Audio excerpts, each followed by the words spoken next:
How do you know when you've actually learned something? I want you to think about that for a second. I'm not asking how do you study, I'm asking how do you know it worked? Because here's what most students do. They read until the material feels familiar, and then they review until they stop getting confused. And then they tell themselves that they are ready. But familiar isn't the same as learned, and not being confused anymore doesn't actually mean you understand. In one study, students who reported the highest confidence in their preparation, so these are the ones who felt most certain that they'd mastered the material, were the same students who underperformed the most on the actual exam. So I want to ask the question again. How do you know that you learned something? Because if you can't answer that, and most people can't, every single hour you spend studying is a gamble. Today I want to show you what the research says separates students who can accurately judge their own understanding from students who only think they can.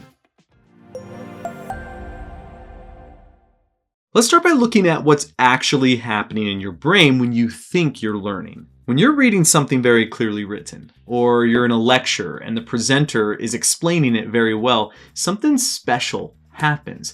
It feels right. Something just clicks. But that feeling is a trap. Cognitive scientists call this the fluency illusion. When information goes in easily, your brain assumes it's stored. The clarity of the input gets confused with the strength of the memory. Recognition is not recall. Being able to follow along when you're reading is completely different from being able to reproduce that information from scratch. Think about it this way. You probably watched a YouTube video about something complicated. So I don't know, maybe like how engines work or how the immune system fights infections. And at the end you thought, yeah, I know now. But could you explain it to someone else without rewatching? Could you draw a diagram from memory? Could you answer questions about the edge cases? That gap between feeling like you know something and actually being able to use it is where most students struggle. And this connects directly to what we talked about earlier in the video. The reason the most confident students often perform worst isn't that they're arrogant. It's that they're experiencing a more intense version of this illusion. The material felt so clear, so familiar, that they had no reason to doubt themselves. So if our own feelings about learning can't be trusted, how do you actually know when you learn something? This is where metacognition comes in. And I know the word sounds like super academic and abstract, but the concept is concrete and immediately practical. Metacognition literally means thinking about thinking, but that really doesn't do it justice, because what we're really saying here is that you are monitoring your understanding of the information and then making adjustments based on what you find. It's really three things working together. So first, it's going to be planning. You're deciding how you're going to approach learning the task before you actually start. Then second, it's monitoring. You're going to be checking whether your approach is actually working while you're doing it. And then third, you're going to be adjusting. You're changing course when something isn't clicking. And most students just skip all three. They sit down, open the book, start reading. They don't ask, what's my strategy here? They don't pause to check if they're actually retaining anything. And they definitely don't change what they're doing when it's not working, because they have no way of knowing it's not working. A meta-analysis of 147 studies found that metacognitive skills have a strong positive correlation with academic achievement. Students who monitor and regulate their learning perform substantially better. And that correlation isn't small. Interventions that train metacognitive skills have shown effect sizes large enough to move a student from the 50th percentile to the 87th. But the thing that I found the most interesting, and this is particularly relevant if you're studying a subject like anatomy, it's that the biggest difference showed up when researchers looked at top performers versus struggling students. In one study, researchers interviewed two students in the same science course. One was earning an A and the other was earning a C. They asked the same question: how did you prepare for the exam? The C student did what most of us would just call studying, right? So they spent the weekend working on flashcards, highlighting relevant terms, All of that typical studying behavior. And they walked into the exam anxious because despite all that work, something felt uncertain and they couldn't quite explain what it was. The A student did something completely different. You see, they spread their studying out over weeks. And during that time, they would look at their notes along with the textbook. And then what they would do is compare and contrast the notes, looking for contradictions or something that just felt incomplete. But the thing that was really impressive was that they were keeping a running list of everything that just didn't make sense in their head, right? Like if the concept was fuzzy or if they found a contradiction, anything like that. And then they would take that list to study groups or possibly to office hours, and they would make sure that every single question they had was resolved. Do you see what's happening there? The A student wasn't just studying more. They were studying while constantly asking themselves, do I actually get this? And when the answer was no, they took action. They walked into the exam calm because they'd already identified their weak spots and addressed them. There were no surprises left. So if metacognition is this powerful, why doesn't everyone just do it? Here's the uncomfortable truth. Metacognition is hard precisely because it asks you to doubt yourself. And the students who need it most are the ones least equipped to realize they need it. There's a vicious cycle that is created through something called the Dunning-Kruger effect. This is where you know enough about something, but not enough to really understand the gaps in your knowledge. And so it leads to this false sense of confidence, and which can be, absolutely destructive to your studying and then your exam scores and everything else in life. This is where you need real expertise to help cut through the noise and let you know what you actually need to understand. So the student who doesn't understand, say, chapter 3, also can't tell that she doesn't understand chapter 3. She reads it, it feels familiar, and so she moves on, and the gap never gets addressed until it shows up as a wrong answer on an exam. And the reason why this is so bad for subjects like anatomy is because you're dealing with massive amounts of information, and it can get to be pretty confusing because there's just so much to look at when you include like diagrams. It's really easy to just kind of like default to this sense of just, I'm just going to be familiar with it, right? As I look at it, okay, I'm understanding a little bit more about the pancreas. I'm understanding, a little bit more about biceps femoris. You just start to kind of like tune it out because you're just in this comfortable, familiar place. And the problem is that familiarity fools you. And without metacognition, you will never catch it. So the question becomes, how do you train yourself to think metacognitively? How do you catch this before the exam?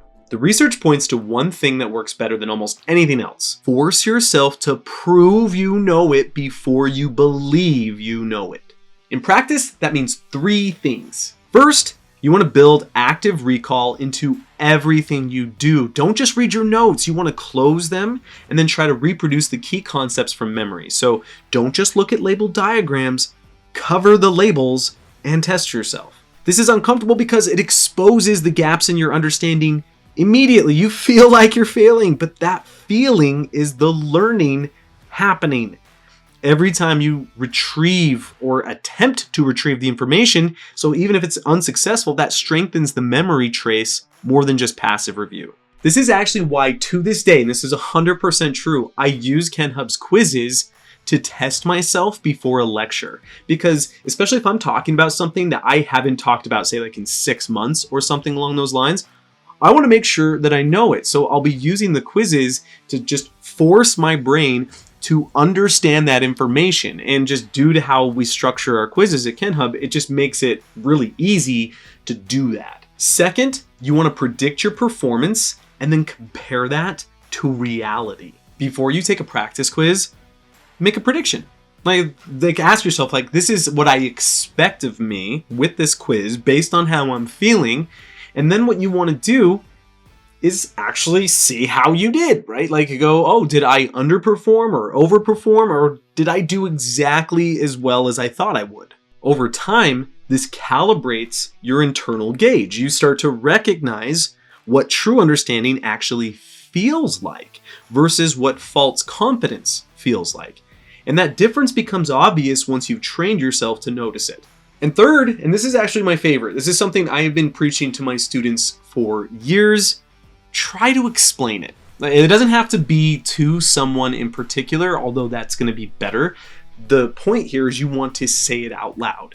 You want to try and teach it. Because I know you've been in this situation where, you're excited to tell someone something, and then as soon as you start talking about it, it all just starts to come out in a jumbled mess, and you realize in the moment, you're like, I don't know if I actually know what I'm talking about. That's important, because when you are talking about something, it forces that active recall, right? It forces you to assemble the words in a really efficient and effective manner, and it's gonna tell you real quickly, like real quickly, if you actually understand the information or not. The moment you stumble, the moment you reach for a word and realize there's a step that you cannot quite articulate, that is where you want to go. That's exactly where you want to go back and study. I do this all the time when I'm preparing anything I do. So like this video in particular. So, I outlined it, I researched, I did all that kind of stuff, but then I just went through the motions. If you saw me preparing for this, I'm here in my office and I'm just kind of like talking to the corner of the wall, and I'm presenting it to absolutely no one. But what it does is, it's rehearsal, it's practice, it's forcing me to see, like, do I actually know how to communicate this without just, memorizing scripted lines? Can I actually talk about this in an effective manner? But I want you to notice what all three of these have in common. They require you to produce something. You have to retrieve, predict, and explain. And that's different because you're not just consuming information. They create immediate feedback and let you know, do you actually know what you're talking about, or are you just kind of like blowing smoke in this moment? That's metacognition in action.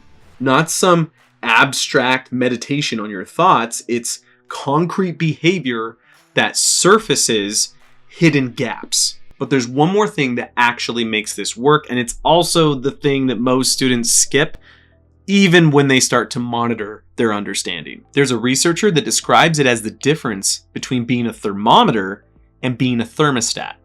A thermometer just reads the temperature. It tells you the room is cold, but it doesn't change anything. A thermostat, on the other hand, reads the temperature and then acts on it. Too cold? Okay, let's turn up the heat. Most students are thermometers. They recognize where they're failing. So say like they're studying the brachial plexus. They recognize they don't understand it. They then say, okay, this is hard. And then they just keep doing exactly what they were doing. A metacognitive learner or a thermostat would notice the same struggle and respond. Maybe that means switching from reading to drawing the pathway, or maybe it means finding a video explanation or asking a classmate. Maybe it means going to office hours with specific questions. Awareness isn't enough. You actually have to do something. And this is where, for me at least, most study tips just become really frustrating because they're all about highlighting all of this stuff. It's like showing you what you're doing wrong, but they don't really give you the effective tools on how to pivot. When sometimes it's not even that you really need an effective tool as much as you just need to pivot. It's not about, dialing this in and becoming the best studier ever. It just means, okay, I recognize this isn't working in the moment. It's time to then switch to this. So instead of thinking about the best way to study, it's more like, this isn't working. I need to switch to this and see if I'm going to get a better outcome. So the question still remains, how do you know that you learned something? You see, most students would go off a feeling. They feel better in that moment, right? They spent a long time studying. They're not as confused anymore. But feelings lie. The fluency illusion makes material feel learned when it isn't. Overconfidence makes gaps feel like mastery. So without a way to test those feelings against reality, you're really just flying blind. Metacognition is the system that catches those lies. It forces you to prove it to yourself through recall, through prediction, through explanation. You have to literally prove that you know what you're talking about. Subjects like anatomy are hard. There's just no two ways about it because you have so much information coming towards you. It's not even about intelligence. It's just how do I deal with all this information? But I can tell you from experience, I've been teaching for 15 years. I've had thousands upon thousands of students. The ones who do the best are the ones that know what they know. And they know what they don't know. And then they go out and fix it. So if your goal is to succeed in anything, just be aware that you don't know things sometimes, and that's okay. And now is the time to make sure you actually know it.